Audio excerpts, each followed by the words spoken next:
Mari pada hari ini kita akan belajar dari seorang tokoh yang bernama Yakub. Kita akan membuka Alkitab kita dari Kejadian pasal 28. Kejadian 28 kita akan bahas ayat yang ke-10 sampai dengan ayat yang ke-22. Kita akan membacanya secara responsif. Saya bacakan ayat 10, semua membacakan ayat yang ke-11. Demikian bergantian sampai ayat 22. Kejadian 28 ayat 10. Maka Yakub berangkat dari Beersheba dan pergi ke Haran.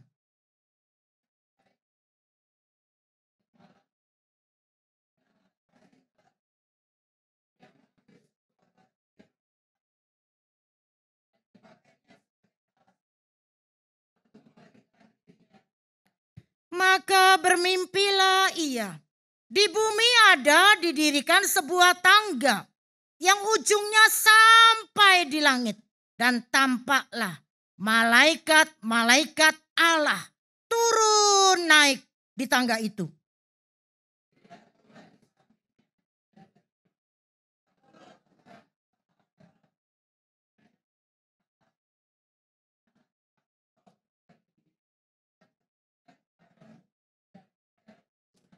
Keturunanmu akan menjadi seperti debu tanah banyaknya. Dan kau akan mengembang ke sebelah timur, barat, utara, dan selatan. Dan olehmu serta keturunanmu, semua kaum di muka bumi akan mendapat berkat.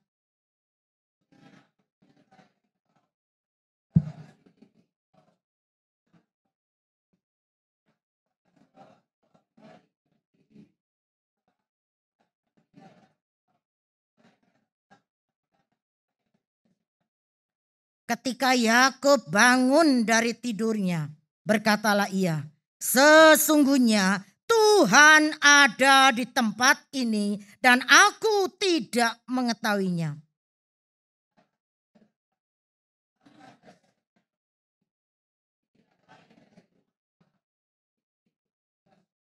Keesokan harinya pagi-pagi, Yakub mengambil batu yang dipakainya sebagai alas kepala dan mendirikan itu menjadi tugu dan menuang minyak ke atasnya.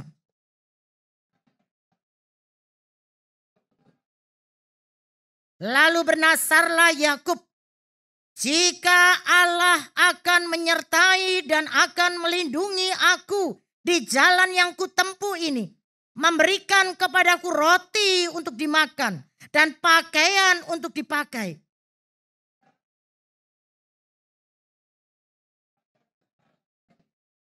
Kita baca bersama-sama ayat 22. Dan batu yang kudirikan sebagai tugu ini akan menjadi rumah Allah. Dari segala sesuatu yang engkau berikan kepadaku, akan selalu kupersembahkan 1/10 kepadamu. Saudara, saya akan membacakan lagi satu ayat dari Kejadian 27 mundur ya. Kita akan lihat dari ayat 1 sampai dengan ayat yang keempat. Ketika Ishak sudah tua dan matanya telah kabur sehingga ia tidak dapat melihat lagi, dipanggilnyalah Esau anak sulingnya serta berkata kepadanya, anakku. Sahut Esau, ya Bapak. Berkatalah Ishak, lihat aku sudah tua, aku tidak tahu bila hari kematianku. Maka sekarang ambillah senjatamu, tabung panah dan busurmu. Pergilah ke padang dan burulah bagiku seekor binatang. Olahlah bagiku makanan yang enak seperti yang ku gemari. Sesudah itu bawalah kepadaku supaya aku makan agar aku memberkati engkau sebelum aku mati. Kita lihat lagi Kejadian 28 ayat yang kelima. Firman Tuhan berkata, demikianlah Ishak melepas Yakub. Lalu berangkatlah Yakub ke Padan Aram, kepada Laban, anak Betuel, orang Aram itu saudara Ribka, ibu Yakub dan Esau. Saudara-saudara, berbicara tentang Yakub, saya katakan sangat menarik. Kenapa menarik? Karena kehidupan Yakub sangat dekat ya dengan kita. Karena maksudnya kalau kita berbicara tentang Abraham, kita bisa keder, saudara. Abraham ini luar biasa, disebut aja sebagai bapak orang beriman. Iman Abraham dahsyat sekali. Bayangkan dia rela mempersembahkan anaknya sebagai korban. Kalau itu saudara, ayo bisa? Bukan itu saja, terus dalam usia 100 tahun pun tetap beriman. Itu Abraham. Saya katakan dahsyat sekali. Tapi kalau kita berbicara tentang Yakub, nah ini dia. Orang yang paling dekat dengan sikap hidup kita. Kenapa? Kalau kita lihat Yakub, waduh, banyak tipu muslihatnya. Coba perhatikan, ayahnya saja ia tipu. Saudara kandungnya, kakaknya yaitu Esau, ia tipu. Ayo sekarang jujur. Siapa yang gak pernah menipu papanya? Siapa yang gak pernah menipu saudaranya? Bahkan siapa yang gak pernah menipu diri sendiri? Banyak ya, kalau kita hitung-hitung kita berani jujur.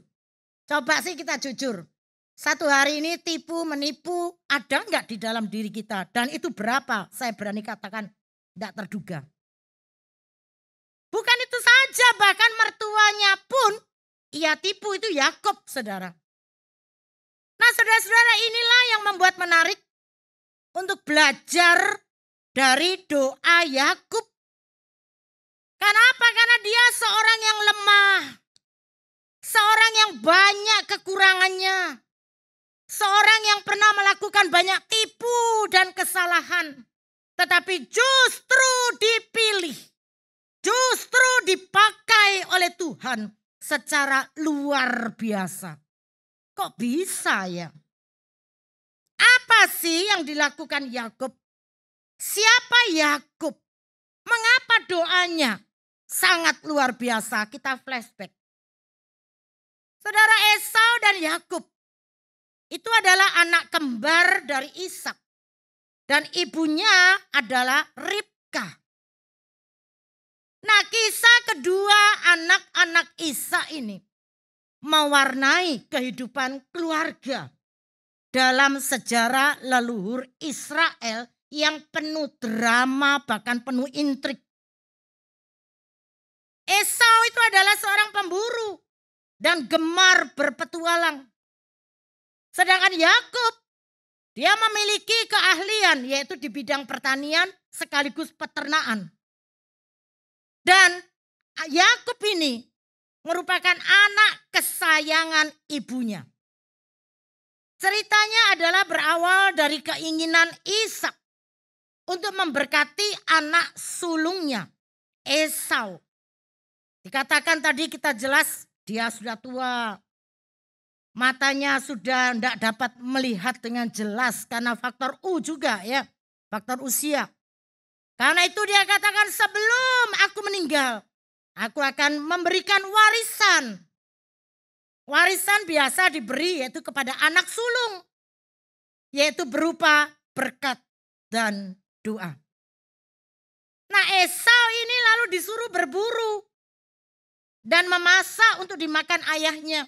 Setelah itu baru diadakan acara yaitu pemberkatan hak sulung. Nah, ketika percakapan antara Ishak dan Esau berlangsung, didengar siapa? Didengar Ribka. Maka Ribka segera memanggil Yakub untuk mendahului Esau. Yakub pun disuruh mengambil kambing domba, disuruh memasaknya untuk ayahnya Ishak. Gak lupa Yakub juga diatur skenarionya sedemikian rupa sama Ribka. Pakein baju bulunya si Esau. Kenapa? nggak bisa ngelihat. Nanti kalau didemek-demek ya diraba-raba, oh berbulu. Ya kemudian diambus-ambus, oh ini bener, ini bau Esau ini ya. Jadi kalau dibau-bau bener, yang dipegang adalah Esau, anak sulungnya. Saudara, namanya menipu. Orang kalau mau menipu pasti sudah dirancang dengan baik. Dan benar, penipuan ini pun berhasil. Berhasil. Ishak memakan masakan Ribka sebetulnya. Dan sudah memberikan yaitu doa berkat. Yaitu bagi si Yakub. Wah, setelah itu yang terjadi, Esau datang. Wah, ngamuk ya.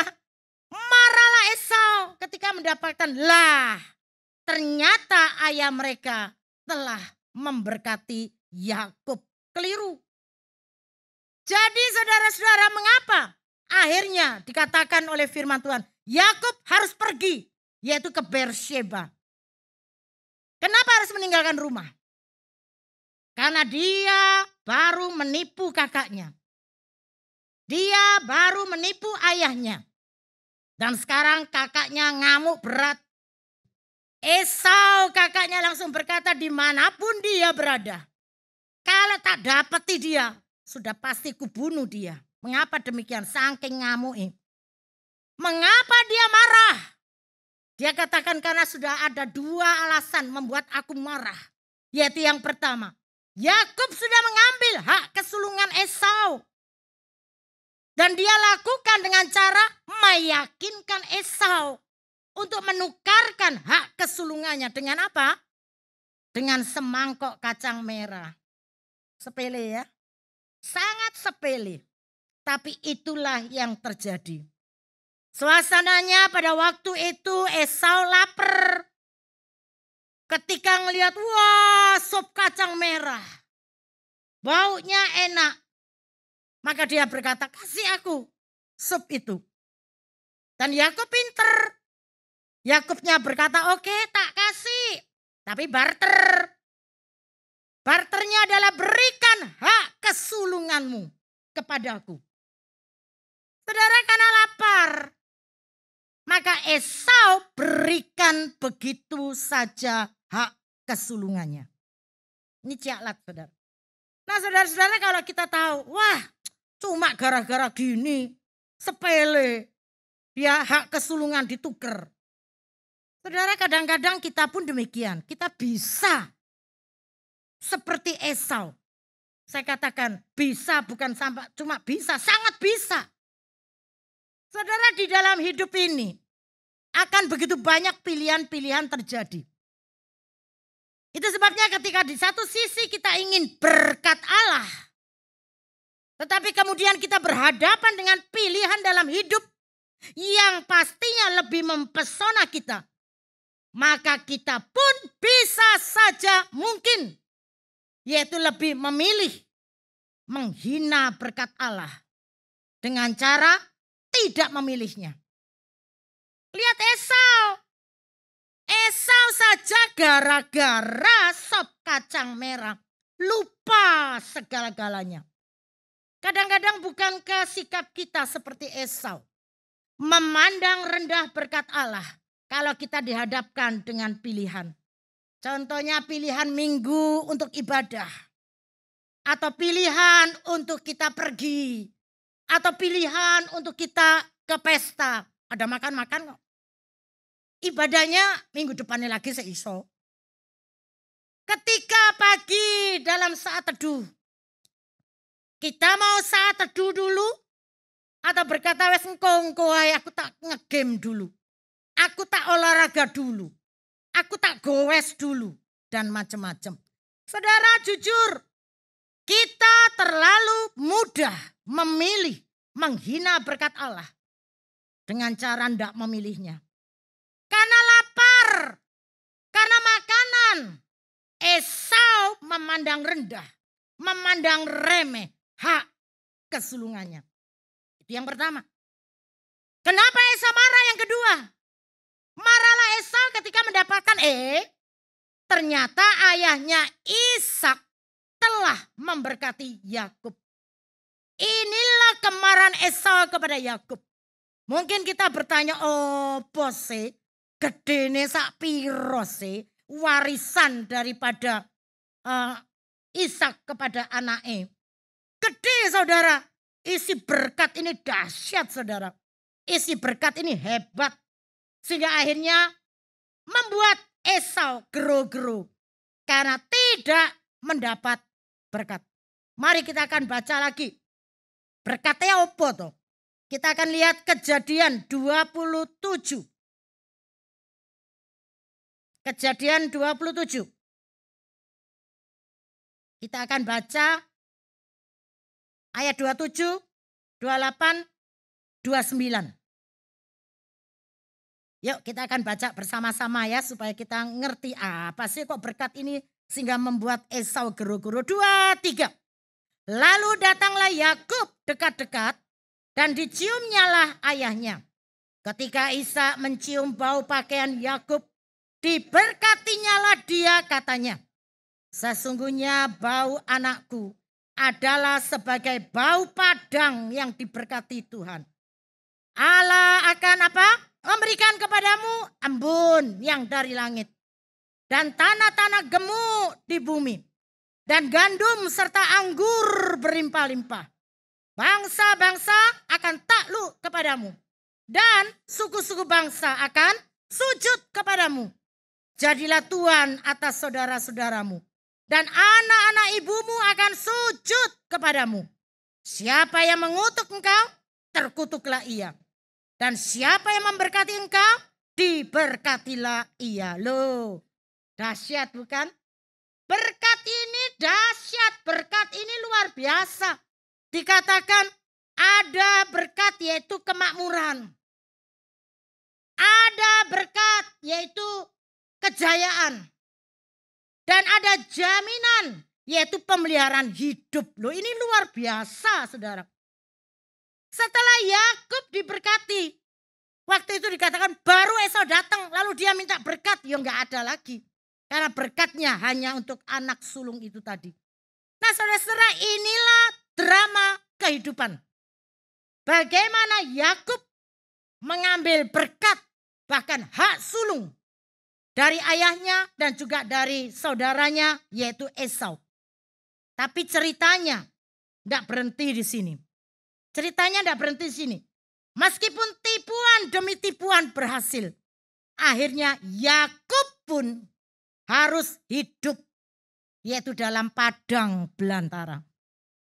Saudara, kalau kita tahu apa itu padang belantara, maka kita bisa menyimpulkan hidup dalam padang belantara pasti mengalami situasi yang sulit banget. Pasti penuh dengan penderitaan yang banget. Nah, dalam padang itulah Yakub sendiri sampai berkata demikian. Aduh, tahun-tahun hidupku itu sedikit saja. Dan buruk adanya. Ini omongan Yakub. Kenapa Yakub berkata demikian? Kenapa Yakub mengalami begitu banyak penderitaan? Padahal sukses semuanya, tipu menipunya dia sukses, dia dapatkan. Tapi mengapa dia menderita? Saudara, saat kita dengan cermat mengamatinya, kita akan menyadari bahwa hampir semua penderitaan Yakub itu adalah konsekuensi dari dosa yang Yakub lakukan sendiri. Saudara, sebenarnya yang memicu Yakub harus melarikan diri ke rumah Laban. Lalu mengalami pula di rumah Laban itu dia ditipu juga. Yaitu harus bekerja untuk selama 20 tahun. Saudara, ini jelas-jelas apa? Jelas-jelas merupakan akibat dari apa yang pernah dilakukannya baik kepada ayahnya.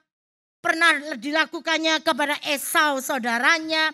Jadi rupanya Yakub si penipu juga mengalami ditipu oleh Laban pamannya. Saudara, bukankah Alkitab berkata demikian? Orang yang membunuh akan dibunuh. Yang menipu akan ditipu. Ini adalah prinsip Alkitab. Apa yang kau tabur, itulah yang akan kau tuai. Kak Tanto sekarang ini di sawahnya, di pare, ditanami porang. Nanti yang akan Kak Tanto tuai, pepaya. Betul? Enggak mungkin. Yang dituai juga akan porang. Enggak mungkin akan kita tuai, yaitu pohon gitu ya. Enggak mungkin. Karena yang ditanam porang. Nah saudara, demikian pula dengan Yakub. Yakub mengalami hal ini. Yakub membayar mahal untuk perbuatannya. Si penipu menuai juga, yaitu ditipu. Nah saudara, sekarang mari kita bayangkan. Di tengah ketidakberdayaan dia. Ketika dia berada di padang. Maka dikatakan pada waktu itu dia hanya sendirian. Kenapa sendirian? Semua keluarganya didisik, sudah suruh berangkat sendiri. Karena dia takut. Takut, yaitu dikejar-kejar Esau. Pasti dia sedih. Gak ada siapa-siapa di sampingnya. Gak punya apa-apa. Itulah sebabnya dikatakan sampai tidur pun beralaskan batu. Sekarang saudara-saudara, bagaimana kalau kita menaruh posisi kita pada Yakub? Wih, pasti kita akan merasa juga tidak berdaya. Kita pun pasti merasa galau. Kita pun pasti merasa menderita banget. Nah itu yang terjadi dengan Yakub. Dan saat seperti itu yang terjadi adalah Yakub bukan gero-gero mau bunuh diri, enggak. Tetapi dikatakan ketika Yakub berada di padang sendirian. Malam itu juga dia mendapatkan mimpi yang luar biasa. Dalam mimpinya dikatakan, wah ia melihat loh, kok ya ada tangga. Tangga yang menghubungkan surga dan bumi. Terus mari gitu ada malaikat yang turun naik di tangga itu. Nah saat itulah Yakub menyadari. Lalu Yakub merasakan, oh aku gak dewean. Ya seperti pujian-pujian kita tadi. Aku gak sendirian. Dia menyadari kehadiran Tuhan. Saudara, bagi Yakub yang waktu itu sedang sendirian, kesepian, takut, gak punya apa-apa. Maka pastilah mimpi itu memberikan yaitu penghiburan bagi dia. Itu sebabnya dia pun tangkap yaitu Allah. Gak mau melepaskannya, bergumul, bergulat yaitu dengan Allah. Saudaraku yang terkasih, itulah sebabnya saya berani katakan Allah itu kudus. Kudus. Kalau Yakub tidak membereskan dosanya, saya berani katakan Allah pun tidak akan memakai dan memberkati akan Yakub. Itu sebabnya kalau Tuhan menegur kita, kalau menghukum kita, menghajar kita karena kita bersalah, saya katakan bersyukurlah. Kenapa harus bersyukur? Karena itu berarti Tuhan peduli dengan kita. Tidak membiarkan kita. Tidak meninggalkan kita. Itu yang dialami Yakub. Yakub juga demikian. Oh Allah ada padaku. Itu sebabnya dia pun harus bergumul dengan Allah. Dan yang terjadi adalah pertobatan Yakub. Pertobatan Yakub mau berbalik, mau kembali kepada Allah. Sangat dahsyat. Pada waktu itu dikatakan Tuhan pun dengan indah kembali bisa menyampaikan pesannya kepada Yakub. Dan Allah berfirman dalam ayat 14. Tanah tempat engkau berbaring ini akan menjadi milik pusakamu. Saudara, saya katakan dahsyat. Sangat dahsyat bagi orang yang mau berbalik kepada dia. Allah bukan hanya mengampuni, tetapi menerima kembali. Gak cuma menerima kembali, tetapi juga memberikan janji-janjinya. Yaitu kepada Yakub seperti yang sudah Allah berikan, yaitu kepada Abraham. Nah saudaraku yang terkasih, pelajaran yang bisa kita dapatkan adalah bahwa perjalanan kekristenan itu bukanlah sebuah proses sim bim salabim ya. Langsung masalah kita beres. Enggak. Butuh proses dulu. Penyelesaian masalah itu bukan sebuah proses yang instan. Cukup biar jadi. Tapi butuh proses yang panjang. Di mana setiap kita harus mengalami. Yaitu suatu pembentukan yang Tuhan lakukan atas setiap kita. Istilah sekarang yaitu mengalami pukulan daripada Allah. Mengalami cemeti cambukan. Supaya apa? Sadar diri. Supaya kembali hidup kita berada di dalam kebenaran. Dan proses ini sakit gak? Sakit saudara. Lihat sampai membuat Yakub pun tidak berdaya. Lihat Yakub. Dia sedang berada dalam persoalan yang serius. Sebagai akibat sikapnya Dewi. Betul sih. Yakub sudah mendapatkan apa yang ia mau. Baik hak kesulungan. Baik berkat dari ayahnya. Masalahnya adalah semuanya ia peroleh melalui cara-cara yang keliru. Saudara, sesuatu yang diraih secara gak benar pada akhirnya pasti menimbulkan masalah serius. Bukankah kita juga demikian? Ada banyak masalah serius dalam hidup kita terjadi. Saya mau katakan itu bukan karena setan. Bukan karena kita berkata seringkali anak muda ketika tak tanyain kenapa sih kamu kok jadi seperti ini. Lah piye? Saya ini hidup di dalam kehidupan keluarga broken home. Saya katakan cari alasan saja. Kadang-kadang kita berkata iya karena aku lahir dari keluarga miskin kok. Lah piye lah aku kurang cantik, kurang ganteng kok. Lah piye aku cacat anggota tubuhku kok. Saudara, kalau Yakub mau jujur, ia berada dalam persoalan serius akibat apa? Yaitu akibat sikapnya sendiri. Ulahnya sendiri. Perbuatannya sendiri.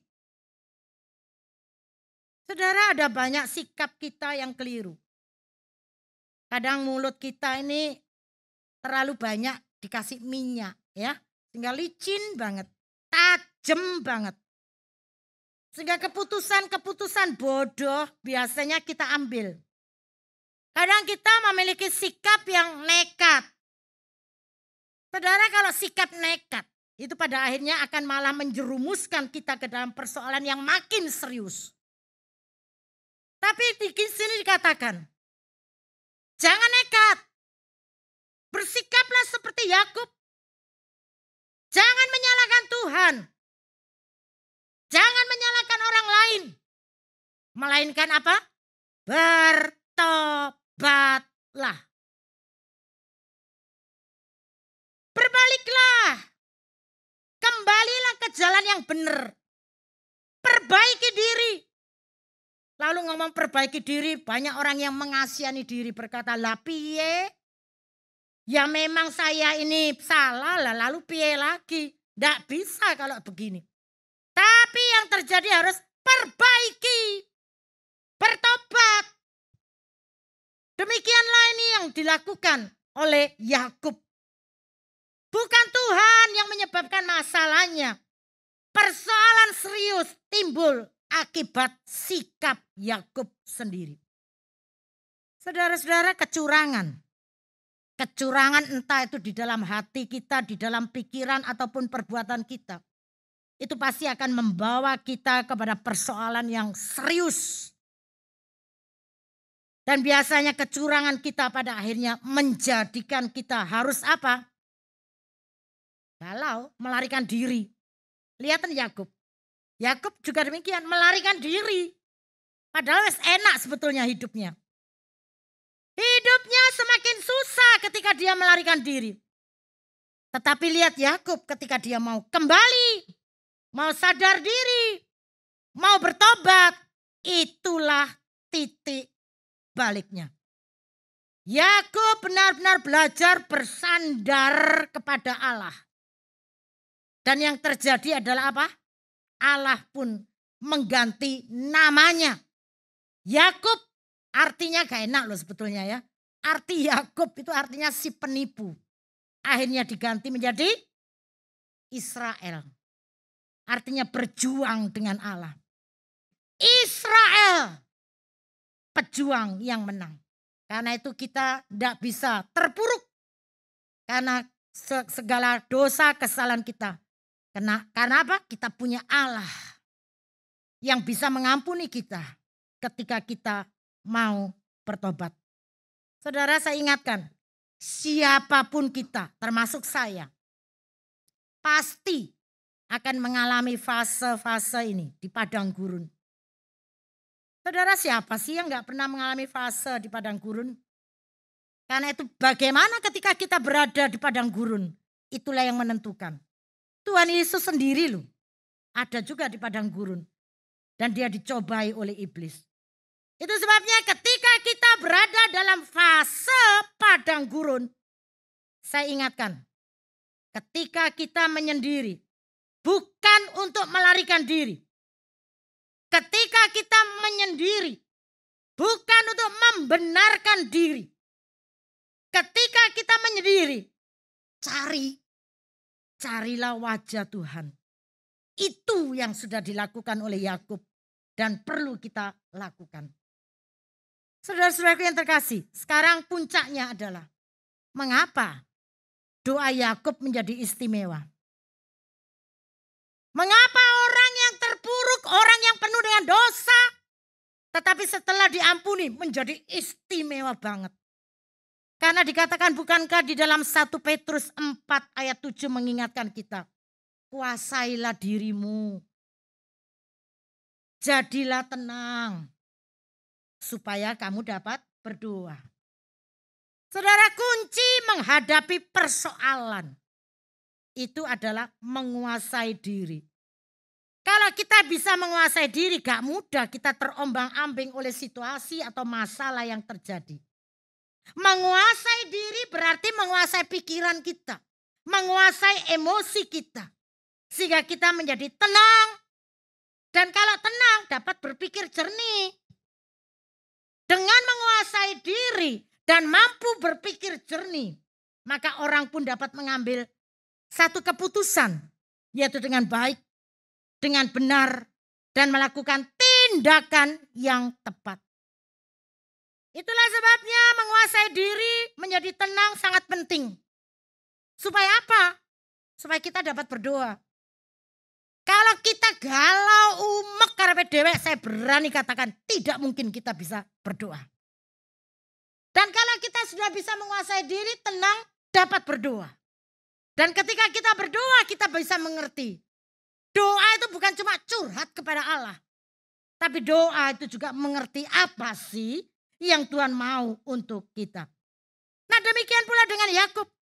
Perjumpaan dengan Tuhan menjadi titik balik kehidupan Yakub.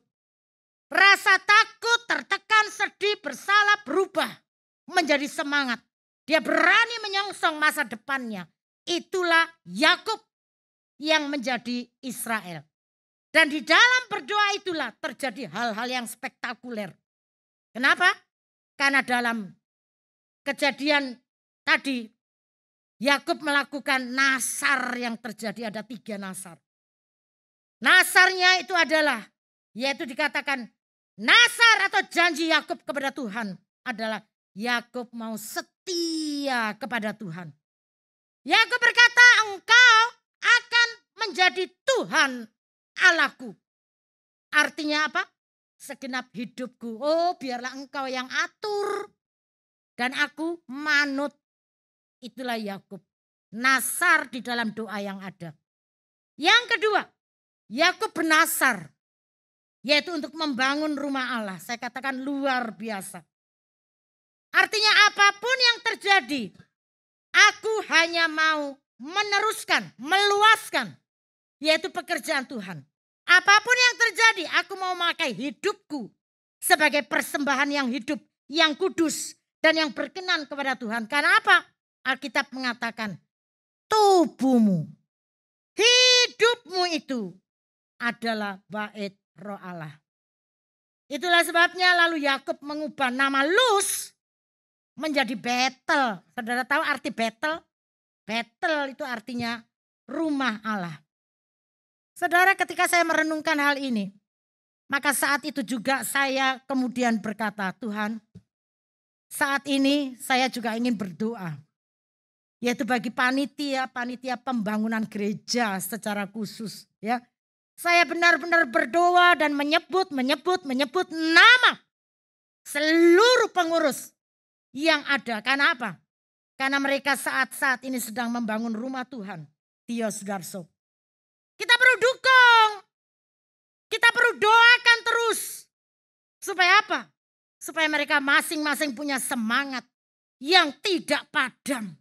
Tetapi dahsyat, semangat yang menggebu-gebu. Yang ketiga, Yakub bernasar, yaitu akan memberikan persembahan persepuluhan. Saudara, ini yang sedang booming, yang terjadi saat-saat ini. Gak usah kita memberikan persembahan persepuluhan. Saudara, sekalipun pada saat itu belum ada perintah maupun janji Tuhan tentang persembahan persepuluhan.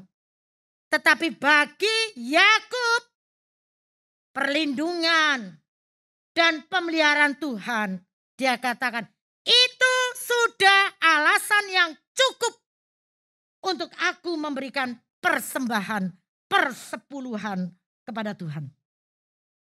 Jadi saudara, persembahan persepuluhan di sini itu lebih didorong oleh ucapan syukur atas kebaikan Allah.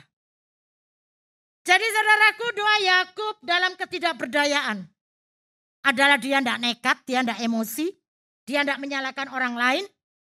Tapi Yakub mengalami penderitaan dan suasana di padang gurun. Yaitu dengan apa? Dengan dia menjadikan Tuhan itu sebagai Allahnya.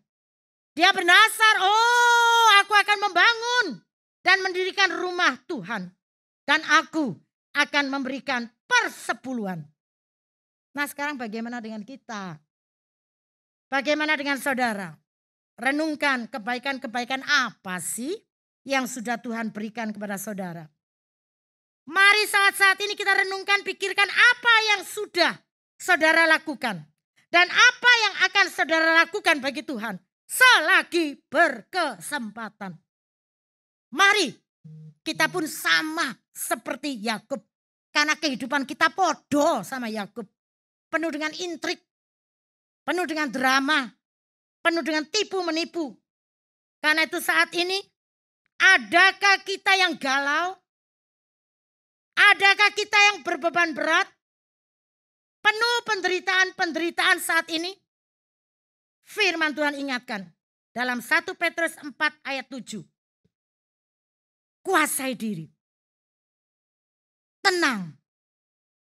Berdoa. Karena itulah kuasa Tuhan akan bekerja.